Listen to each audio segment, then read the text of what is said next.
Welcome to Everything Explained. I'm your host, and today we're chasing a single question: how did Las Vegas earn its nickname, the capital of sins? Is it just neon, gambling, and a good time, or is there a longer story about money, power, and a city that learned to market vice as an experience? Let's walk through that story, step by step, with a few clear milestones and some ideas you can use as analogies in your own life. First, the setting and the spark. Las Vegas isn't a tombstone of sin, it's a desert town that found a shortcut to prosperity. In the early 1900s, it sat at a crossroads of rail lines and route to California. Then, in 1931, Nevada legalized gambling as a way to pull the state out of the Great Depression. People could now bet on cards, dice, horse racing, and a long list of casino games. That law wasn't about romance with risk, it was practical finance.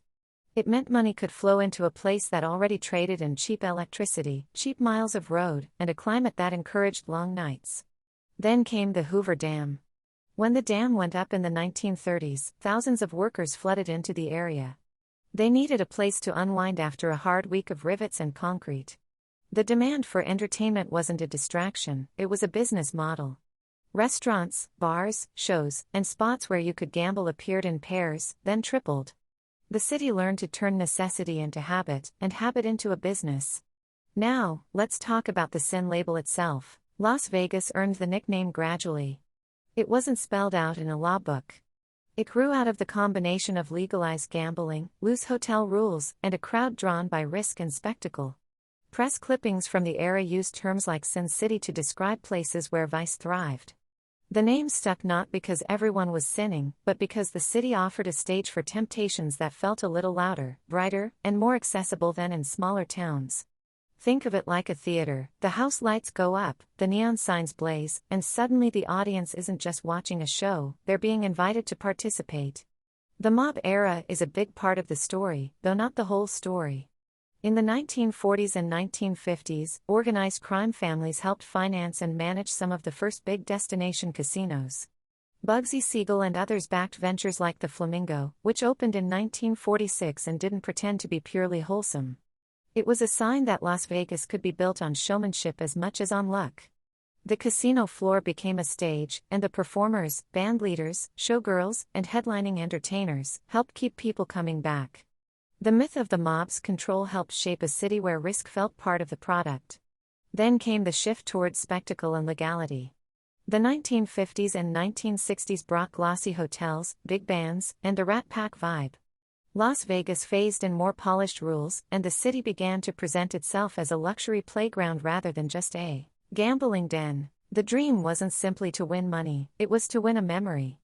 The famous phrase "what happens here, stays here" didn't exist yet, but the idea was already in the air. This was a place where you could test boundaries in a relatively safe, curated environment. In the 1980s and 1990s, the casino business got serious about scale. Developers built mega resorts along the Strip, and corporate ownership began to replace the family-run, mob-era business. Think of it like upgrading from a local theater to a Broadway production. The Mirage, Treasure Island, the Bellagio, and later resorts turned Las Vegas into what you might call a city of experiences. It wasn't just about gambling, it was about hotels, shopping, restaurants, and shows in a single place that felt different from anywhere else on Earth. Now, a quick note on a sensitive point: the idea of Sin City is also about the careful, sometimes moralizing marketing. Prostitution in Nevada is legal in some counties, but not in Las Vegas itself. The city has polished its image in a way that makes it easy to forget the legal and social controls that still operate.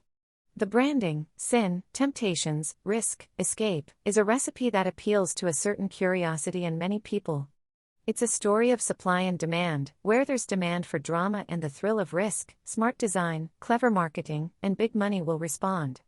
So how did Las Vegas become the capital of sins? Not by accident, but by a long series of decisions that turned risk into an experience, and vice into a memory. It started with a new law, a dam, and a desert town that knew how to host a crowd. It showed that vice could be packaged into a safe, spectacular, endlessly repeatable product. And it keeps evolving, from mob-backed glitz to mega resorts with indoor waterfalls and synchronized fountain shows. Las Vegas doesn't just tempt people, it invites them to exhale, forget the day, and press play on a version of themselves they're curious to try for a night. Las Vegas remains a stage where curiosity can wander, carefully designed, relentlessly buzzing, and forever changing the story.